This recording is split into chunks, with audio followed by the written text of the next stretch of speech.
Hi there. Welcome back. It might seem like I'm jumping all over the place a bit with my topics, but lately I've just kind of been on a bit of a roll where things will just kind of come up and I want to address them, and it all kind of ties in. So, even though the main focus of this channel is narcissistic abuse and recovery, as well as complex PTSD, there are many sort of edges around it that also, it's like a web. It's just this big web that all interconnects.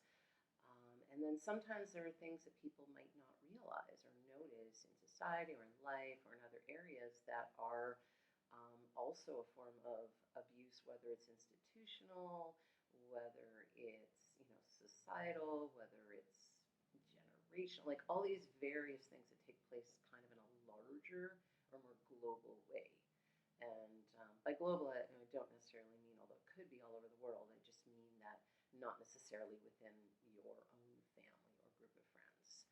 So today I just wanted to touch on, and I think if people are interested in this, I might do a deeper dive at some point, but I wanted to address the idea of cults and coercion and kind of foreign mind control, and how really that ties in so much to narcissism, and that people who lead these cults are generally either narcissists, sociopaths, people that lack empathy. They have an agenda. The agenda might be about money, it might be about power and control, it might be of all of that, it might be just feeding some agenda, getting a group of people to idolize them and give them supply. But it doesn't come from a good place. So I wanted to just give a very quick even when I looked at definitions, there are a lot of components and it gets very complex. But the overall idea, hang on, I just brought it up on my phone. So the overall ideal of what the key concept of a cult is, because this shows how much it applies to various groups, is that a cult is a group of a group or movement held together by a shared commitment to a charismatic leader or ideology. It has a belief system that has the answers to all of life's questions and offers a special solution to be gained only by following the leader's rules. So that kind of just gives a quick idea of what constitutes a cult, because it shows that a lot of times when we think of cult, we think of, Moonies, or we think of people in long robes. And yeah, absolutely, that could be, or living out in the desert somewhere. But there are people in cults that could be living what look like normal lives, outsiders. They might go to work, they might live at home, they might be in school and just go on about living their lives, but all their time is spent sort of perpetuating either the ideas of this. And the other thing about cults is they like to proselytize, they like to get other people into the cult. Or the opposite is that they're extremely exclusive. So you have to be like super special to be part of this group. So it's usually one or the other. Some groups, the ones that are like super special, they want you to cut off friends and family. They want to keep you very isolated. And those tend to be the ones that are more extreme, that maybe are out in the desert somewhere or in little communities. And then there's kind of the others, and MLMs, multi-level marketing, is a great example of this, where they actually want to bring more people in, because that's the whole reason for it existing. If you don't know what multi-level marketing, basically it's a pyramid scheme. It's Amway, Avon, Mary Kay. I think there's one called Terra, if I'm not mistaken, or something like that. New Skin was one.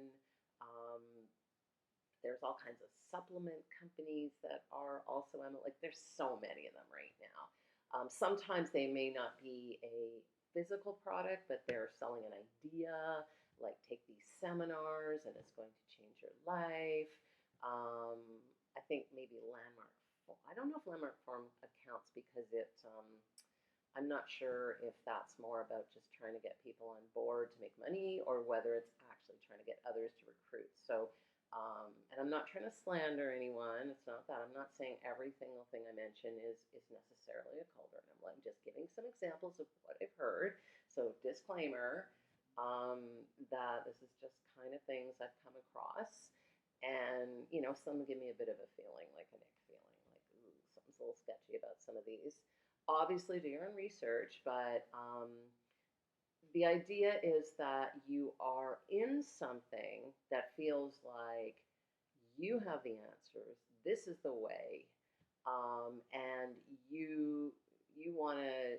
This is the truth. This is your truth. And so it usually offers very simplistic answers. So if you have trauma, it'll say, take these courses and we will heal you. It makes a lot of lofty promises as well. So that's kind of a way in. And the reason why MLMs are still legal is because they do kind of sell a product as opposed to pyramid schemes that don't have a product. So that's kind of, and again, I might go into more about MLMs down the road. I know there's a lot of anti-MLM creators already out there, so lots of great people to follow. Off the top of my head, there's one called Scoop that she doesn't only do MLMs, but she's fantastic and she really gets into a lot of detail. Is it Scoop or Swoop? Sorry, I sort of got your name wrong. It might be Swoop. Anyway, she's great. There's a few of the other ones, like there's tons of them that are amazing. Anyway, that being said, getting off that tangent, I just wanted to bring around to the idea that how it ties into narcissism. So I've said this before to clients that when you're in a narcissistic relationship, it's a cult of one. It is a cult of one. So cults are generally smaller groups of people, although they could be bigger. Um, really just depending. Some are quite large because those are the ones that proselytize. I can't talk today. I apologize. Proselytize, and those are the ones that want to bring in more and more people. So they're all about the money. The more people they bring in, the more money they can make. The more people bring in, the more people bring in, and they a lot of times sell very expensive courses. I don't want to get in trouble here, but there's one very popular one out there that has some big movie stars and some big people involved. That does just that. And they're promising you things, but they're also very anti.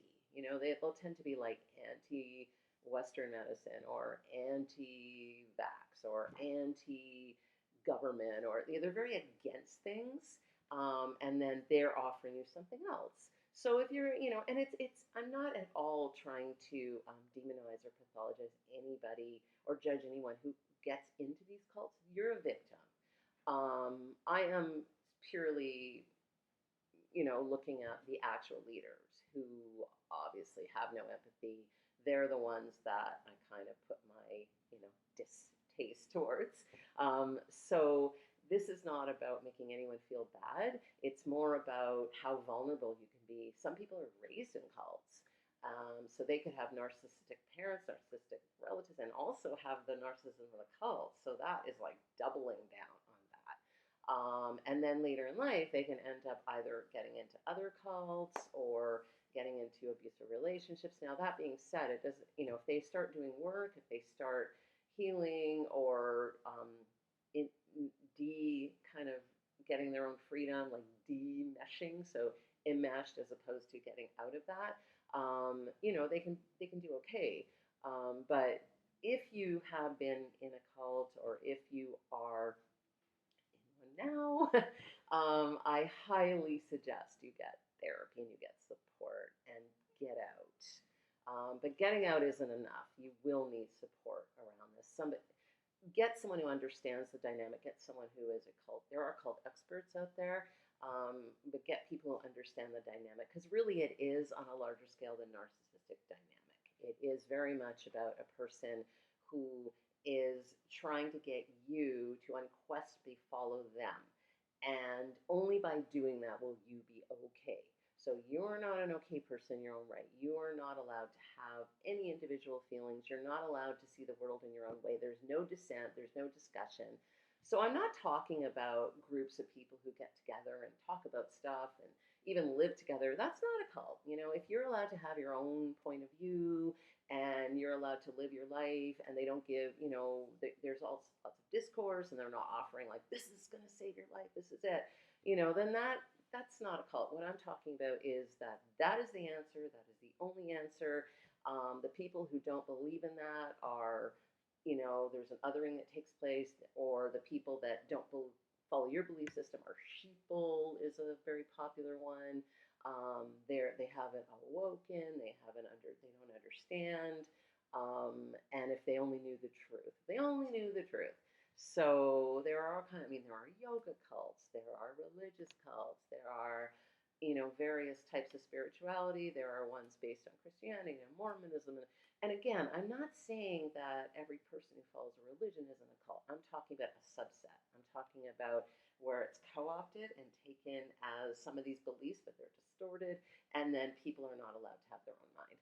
So basically, I hope that this made sense. There's been a little bit of rambling here. There's so much material to cover, but basically, I just wanted to touch on why cults are really narcissistic abuse on a larger scale, and why, if you have been a victim of narcissistic abuse in your past or present or at any time in your life, you are more vulnerable and more susceptible to being involved in one of these. And of course, it wasn't your choice if you grew up in one and hopefully got out of it, but it will unfortunately make you more susceptible to either other groups or relationships unless you start healing and doing the work. So I'm not saying that you're doomed and that every person who ever had this is doomed.